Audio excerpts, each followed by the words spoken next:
अस्सलाम वालेकुम वरहमतुल्लाहि वबरकातुहू। मैं हूँ होम्योपैथिक डॉक्टर अमजद महमूद। मैं अपने चैनल अब्दुल्ला होम्यो क्लिनिक में आपको खुशामदीद कहता हूँ। और आज हमारा मौजू है पाँव की सूजन, सोजिश या स्वेलिंग ओवर द फीट, जिसको ओडिमा भी कह सकते हैं आप। पाँव की सूजन जो है या स्वेलिंग जो है, इसके कई असबाब होते हैं।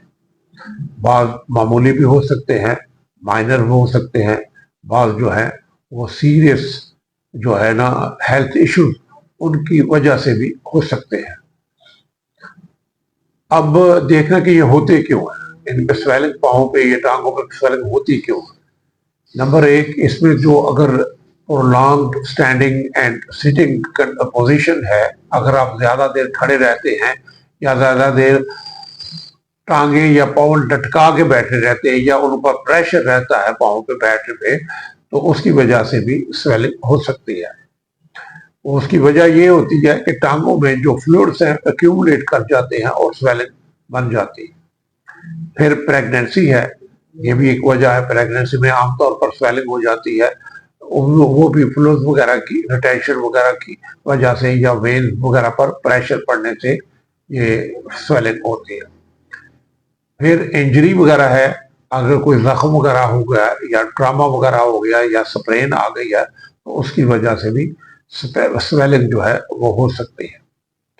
इसके अलावा कुछ मेडिकल कंडीशंस हैं जो इसका स्वेलिंग का सबब बनती हैं। मसलन अगर कोई हार्ट का मसला है तो उसकी वजह से भी जो फ्लूइड्स जो है रिटेंशन होके वो स्वेलिंग हो सकती है। फिर किडनीज इश्यूज हैं, जब जो गुर्दे हैं जो एक्स्ट्रा फ्लूइड्स होते हैं उनको खारिज नहीं कर सकते, तो उसकी वजह से भी फिर स्वेलिंग होती है।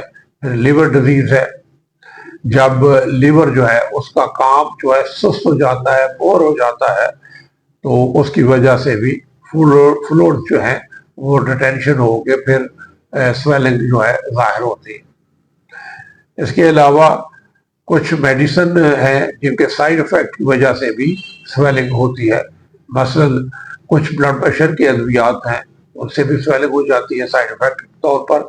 और स्टीरॉइड की वजह से, ज़्यादा इस्तेमाल की वजह से भी स्वेलिंग जो है वो हो जाती है।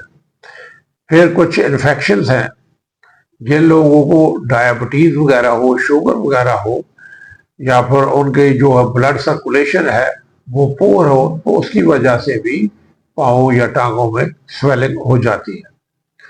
अब देखना है कि ये चीज़ें तो हो गई, अब इसको आप क्या कर सकते हैं, इसको कम करने के लिए क्या कर सकते हैं।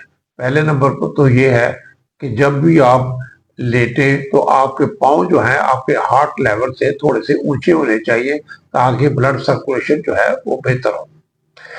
इसके अलावा जब भी आप बैठे तो आप अपने आगे कोई स्टूल वगैरह, कोई बेंच वगैरह कोई रख लें, कोई चेयर, ताकि आपके पाँव उस पे हों और आपका वो जो टांगों पे पाँव पे प्रेशर पड़ता है वो ना हो। इससे भी स्वेलिंग कम होने में मदद मिलती है।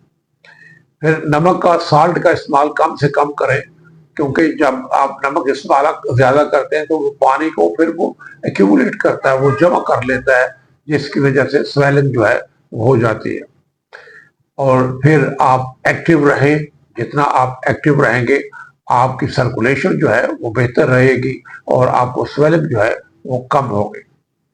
फिर ज़्यादा खड़ा रहने से ज़रा परहेज करें, कोशिश करें ज़्यादा देर खड़ा ना रहा जाए, या फिर आप ज़्यादा जो टांगे लटका के बैठना होता है उनसे थोड़ा सा अगर अवॉइड कर सकते हैं, या अपने पाँव के आगे कोई चीज़, स्टूल वगैरह रख लें, तो इससे भी आपको बेहतरी आएगी। लेकिन अगर फिर भी आपकी जो स्वेलिंग है वो ठीक नहीं होती, या रात को आप सोते हैं और सुबह आपकी स्वेलिंग जो है वो ठीक नहीं होती, तो आपको लाजमी तौर पर अपने डॉक्टर से रब्ता करना चाहिए।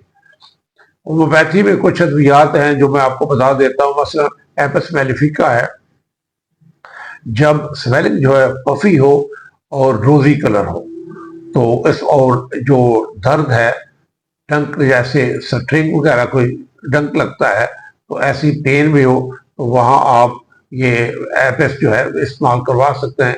इसमें गर्मी से इजाफा होता है और सर्दी से अफाका होता है।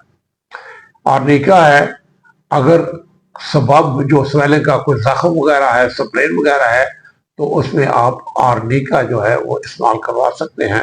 پھر لیڈمپال ہے، جب کسی کیڑے کی کاٹنے کی وجہ سے، انسیکٹ کے کاٹنے کی وجہ سے کوئی سویلنگ ہو تو اور ٹھنڈک سے افاقہ ہو تو اس میں آپ لیڈمپال جو ہے وہ استعمال کروا سکتے ہیں۔ پھر برایونیا ہے، جب اکڑاؤ وغیرہ بھی ہو، اسٹفنس ہو، آرام سے دبانے سے افاقہ ہوتا ہو اور حرکت سے اضافہ ہوتا ہو تو آپ برایونیا جو ہے وہ استعمال کروا سکتے ہیں۔ رسٹاکس ہے، اس سے بھی آرام سے جو ہے وہ زیادتی ہوتی ہے اور حرکت سے آرام ہوتا ہے، اس میں آپ رسٹاکس۔ اور کلکیریا فلور ہے، جب آپ کی سرکولیشن جو ہے وہ پور ہو اور ویریکوس وینز بھی ہوں ساتھ تو آپ کلکیریا فلور جو ہے وہ استعمال کروا سکتے ہیں۔ پلساٹیلا ہے، جب سوزش کبھی کم ہو جاتی ہے اور کبھی سوزش زیادہ جو ہوتی ہے، فلکچویٹ کرتی ہے، اور شام کو آپ کی تکلیف زیادہ ہو جاتی ہے یا سویلنگ زیادہ ہو جاتی ہے تو پھر آپ پلساٹیلا بھی استعمال کروا سکتے ہیں۔ ادویات تو بہت ساری ہوتی ہیں لیکن کروانی تو وہی ہیں جو علامات کے حساب سے میچ کریں۔ امید ہے کہ میری یہ ویڈیو آپ کو پسند آئی ہوگی۔ اگر پسند آئے تو اس کو سبسکرائب کرنا نہ بھولیے گا اور لائک بھی کیجیے گا۔ اپنا اور اپنے پیاروں کا خیال رکھیں۔ آئندہ ویڈیو تک کے لیے اجازت دیں۔ اللہ حافظ۔